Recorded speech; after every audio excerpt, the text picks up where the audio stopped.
살아계신 하나님 아버지, 주의 크신 도움 받아 이때까지 왔습니다. 한량없는 주의 자비하심과 은혜와 사랑을 항상 찬송합니다. 오늘도 새로운 한날의 호흡을 하러 가시고 이 새벽을 깨워 주님 앞에 무릎으로 나오게 하셨으니 온전하게 주님 앞에 기도로 나아가게 하여 주시옵소서. 여전히 부족한 우리의 죄악됨을 용서하여 주시고 다시 한번 주님의 십자가의 보혈로 정결케 하여 주시옵소서.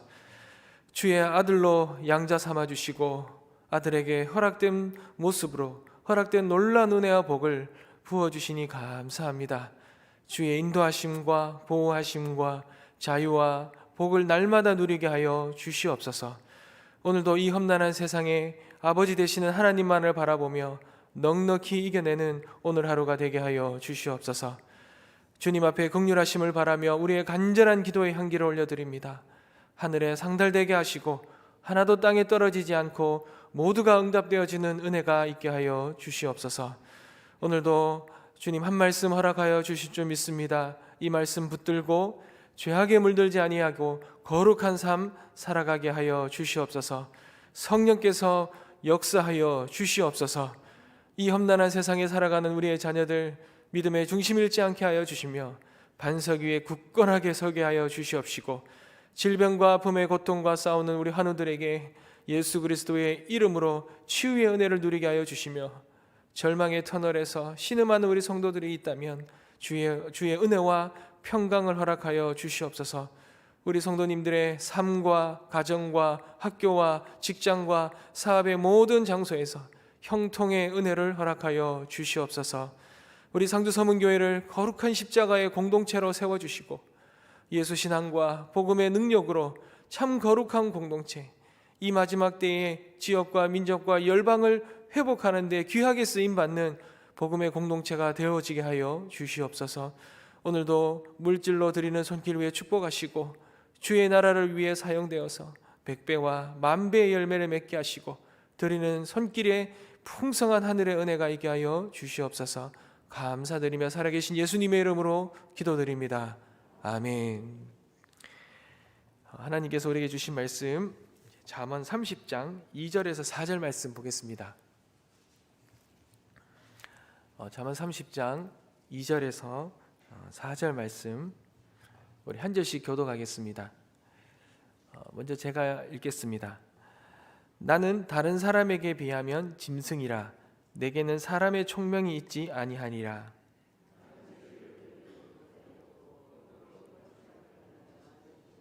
다 같이 읽겠습니다.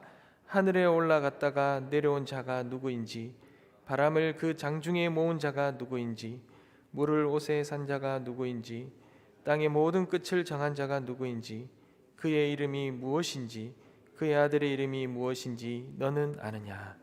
아멘. 이제 잠언이 어느덧 이제 2장만 남겨놓고 있습니다. 오늘까지 제가 카운터를 매기는데요, 67번 우리 잠언을 함께 나눴던 것 같습니다. 사실 이 잠언을 설교하기가 참 어렵습니다. 왜냐하면 주제는 딱 정해져 있거든요. 주제가 욥기서나 이런 시가서를 다른 거는 모르겠지만 이 욥기서나 전도서나 이 잠언 같은 경우는 주제가 딱 정해져 있어요. 그래서 그 정해진 주제를 가지고 설교하기가 참 어렵습니다. 그렇지만 그만큼 이제 강조하는 것이겠죠. 어떤 우리가 못을 박는 목표가 있다라면 못을 이쪽에서 박을 수도 있고 오른쪽에서 박을 수도 있고 위에서 박을 수도 있습니다. 여러 가지로 박을 수 있습니다. 그러나 목적은 하나죠. 못을 박는 것이죠. 이 잠언을 통해서 우리에게 주시는 교훈, 주시는 말씀의 핵심은 바로 지혜입니다. 지혜. 하나님이 지혜이고 그 하나님을 아는 것이 지혜다라는 것이죠. 여러분, 잠언은 이 솔로몬이 이 아들과 후대 왕들에게 주는 어떤 인생에 가장 가치 있는 지혜의 말씀이죠. 히스기야 때에 이 잠언이 수집되고 정리되어서 이 왕실의 교육 자료로 그렇게 사용되었습니다. 그만큼 이 한 나라를 다스리고 하나님의 그 대리 통치자로서 하나님의 나라를 통치하는 이 일들은 지혜가 필요하다는 것이죠. 너무나도 중요한 하나님의 그 지혜, 성경의 이념, 다스림의 그 지혜가 필요하다는 것을 말하고 있습니다. 그럼 여러분, 한 나라의 왕으로서, 이 하나님의 나라를 대리 통치하는 자로서, 또한 작게는 우리 인생의 삶의 통치자, 우리 개인이 삶의 통치자죠. 삶의 주인공으로서, 통치자로서 어떤 지혜가 가장 중요한 지혜이고 놓치지 말아야 할 지혜이겠습니까? 오늘 이 30장 2절에서 4절 말씀을 볼 때, 여러분, 우리 인간의 한계를 아는 것이 지혜라는 것입니다. 다른 말로 교만하지 않는 것이 지혜라는 것이죠. 여러분, 우리가 교만하다는 것은 사실은 우리가 무지하다는 것입니다. 우리가 자라고 태어나서 살아가는 이 대한민국, 여러분, 이 대한민국이 얼마나 좁은지는요, 이 땅에 살면 알 수가 없어요. 우리가 미국이나 중국이나 러시아를 다녀와 보면 우리나라가 정말 좁은 나라구나 라는 것을 그제야 알겠죠. 우리는 늘 우리나라가 좀 못 살고 엉망인 나라처럼 생각을 해요. 그런데 우리가 해외를 다녀오거나 아울리치를 가거나 선교를 갔다 오면 한결같이 고백하는 게 있습니다. 우리나라가 너무나 잘 산다는 나라, 우리나라의 시스템이 그래도 괜찮다라는 것이죠. 또한 우리가 얼마나 이 미약한 존재임을 알려면, 여러분, 비행기를 타고 하늘에 올라가 보면, 그리고 땅을 내려다보면 우리는 금방 알 수 있습니다. 우리가 얼마나 작은 존재인지, 미약한 존재인지를 그제 알 수 있겠죠. 이런 면에서 보면 여러분, 교만하다는 것은 우리의 무지에서 비롯되었습니다. 우리 스스로 착각하거나 현실을 알지 못하고 스스로 그렇게 자기 확신 가운데서 초래한 결과라는 것이죠. 그러니 여러분, 하나님이 주시는 지혜를 알게 되면 여러분, 우리가 어떠한 존재인지를 정확하게 직면하게 됩니다. 그리고 우리가 어떤 존재인지를 고백하지 않을래야 않을 수 없게 되겠죠.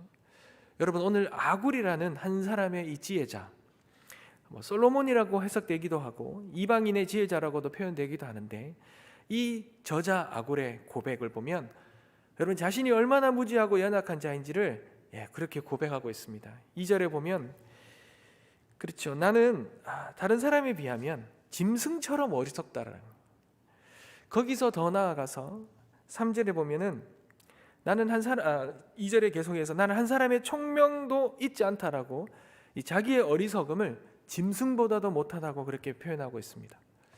마치 시편 22편 6절에 보면 나는 벌레요 사람이 아니라 사람의 비방거리요 백성의 조롱거리니이다 라고 하는 고백과 일맥상통합니다.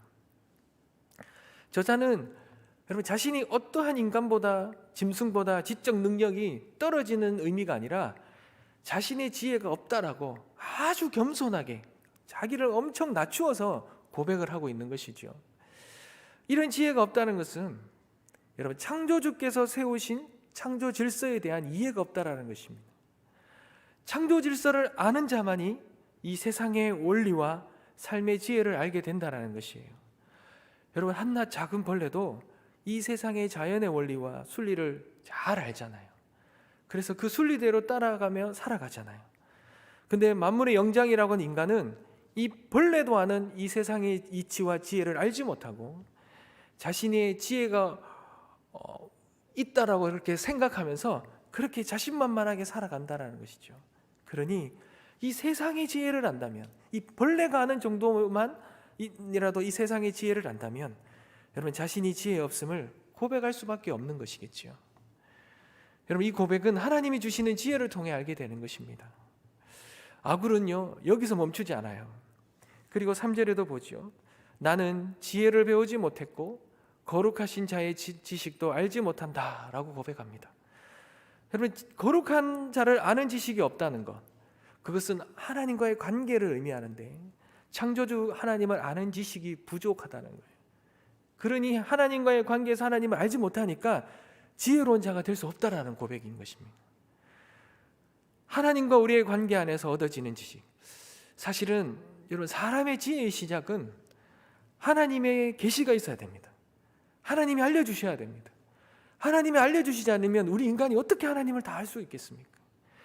하나 작은 이 전자제품의 이 기능도요, 설명서나 이 매뉴얼이 없으면 알지 못하는데 어떻게 그 무궁무진하신 하나님이 우리에게 알려주시지 않는다면 우리가 어떻게 알겠습니까?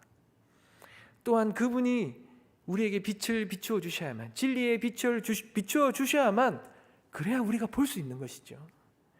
욥기 28장 28절에도 또 사람에게 말씀하셨도다. 보라, 주를 경외함이 지혜요 악을 떠남이 명철이니라.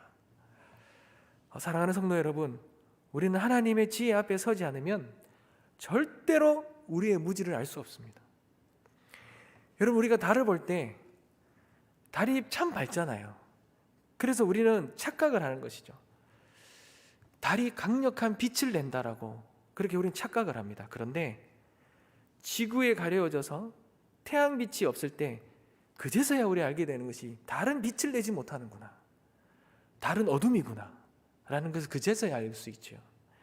인간은 하나님의 빛 대신 진리의 빛을 통해서만 그 지혜가 빛나는 것입니다.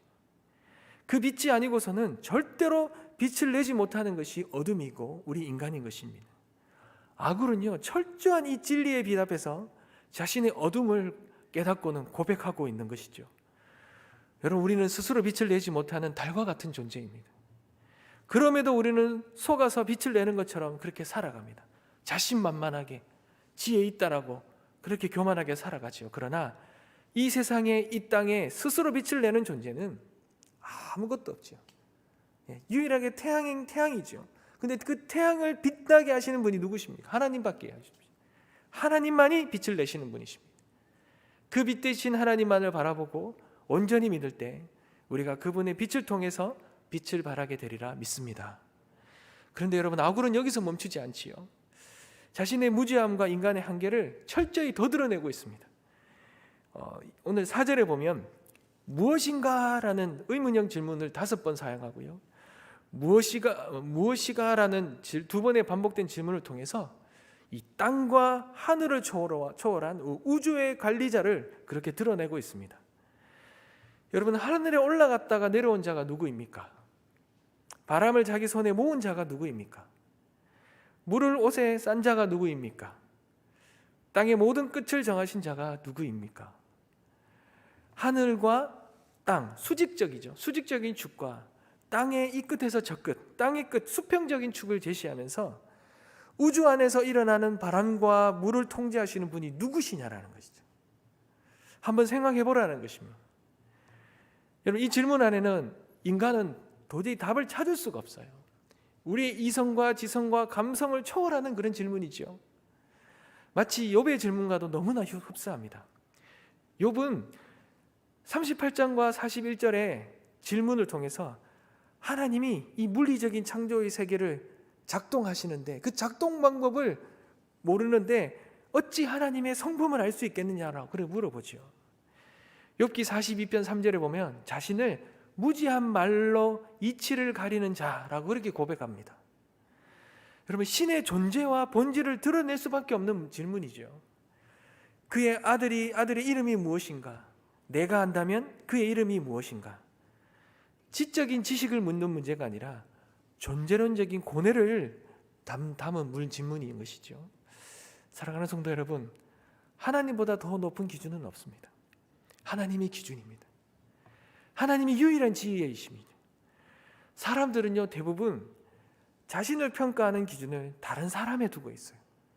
다른 사람보다 조금 성공하거나 다른 사람보다 조금 좋은 대학에 들어가거나 아니면 어려운 시험에 합격하거나 높은 자리에 오르면 내가 좀 스스로 지혜 있다라고, 내가 좀 상대적으로 더 높아져 있다고, 똑똑하다고 그렇게 생각을 해요. 아니면 사회적으로 지탄받는 죄악을 누리면 상대적으로 내가 그런 죄에 걸려들지 않았기 때문에 스스로 의롭다 그렇게 생각을 하고 판단하지요. 그러나 여러분, 우리가 이런 다른 사람을 기준으로 나를 평가하는 것이 자기 자신을 정확하게 보지 못하는 것입니다. 그것이 바로 무지라는 것이지요. 우리의 유일한 기준은 하나님이십니다. 우리의 유일한 잣대는 하나님의 말씀입니다. 어느 날 우리는 하나님 앞에 자기 자신의 진실된 모습을 볼 때가 있어요. 그때 우리는 그제서야 그동안 나름대로 최선을 다해 살아왔고 성공적으로 살아왔다고 생각했는데 하나님 앞에 서 보니까 너무나도 미련한 자로 살아왔다는 것을 고백하게 되는 것이죠. 이것이 하나님 앞에서 발견하는 지혜로움입니다. 하물며 세상도 자기 스스로의 수준을 아는 것, 너 자신을 알라, 내 자신을 아는 것을 최고의 지혜로 삼는데, 여러분 인간이 그렇게 자기 자신을 아는 것도 너무나도 어렵다고 표현하지 않습니까? 여러분 아굴도 오늘 어느 날 자신이 하나님 앞에 서서 생각해 보니까요, 그동안 자기가 똑똑하고 지혜롭게 살아왔다고 생각했던 모든 것이 하나님 앞에서 얼마나 미련한지를 그제서야 깨닫고 오늘 이 2절과 4절에서 철저히 자신의 미련함을 고백합니다. 자신에게는 사람의 총명함이 없다고 고백하죠. 그리고 짐승의 삶이었더라. 내가 살아왔던 삶이 짐승의 삶이었다. 여러분 이것이 정말 지혜로움입니다. 여러분 자기 비하가 아니에요. 자신의 무지에 대한 터져나오는 탄식인 것이죠. 나는 하나님 앞에서 정말 한 마리 짐승같이 미련하게 살아왔다라고 고백하는 것. 여러분 그 고백이 우리의 마음에서 진심으로 나온다면 비로소 자기 자신을 그제서야 바로 보게 되는 것이지요. 복음을 경험하게 된 것이고 주님을 제대로 만난 것입니다. 마치 사도 바울이 고백한 것처럼 자신을 죄인 중에 갤 수 있고 자신이 아무런 자신 안에는 유익함이 없다는 것, 무익함을 고백하는 것과 마찬가지입니다. 자신의 죄성을 보는 순간부터 참 지혜로운 삶이 열리기 시작하는 것이죠. 사랑하는 성도 여러분, 이제 잠언을 마무리합니다. 한 3일 4일 정도 마무리할 것인데요, 우리에게 주시는 참 지혜로움은 여러분 우리의 무익함을 아는 것입니다. 우리의 한계를 깨닫는 것입니다. 그리고 우리 하나님의 광대하심을 바라보는 것이고 우리 하나님이 참 지혜의 시작이고 출발점을 아는 것이지요. 잠언을 통해서 이것을 발견하지 못하고 고백하지 못하게 되었다면 여러분 우리가 이 잠언을 잘못 묵상한 것입니다. 우리가 진심으로 아무것도 아니고 오직 하나님만이 우리의 유일한 지혜이고 기준임을 깨닫게 되는 은혜가 있으시게 되길 주님의 이름으로 기도합니다. 기도하겠습니다.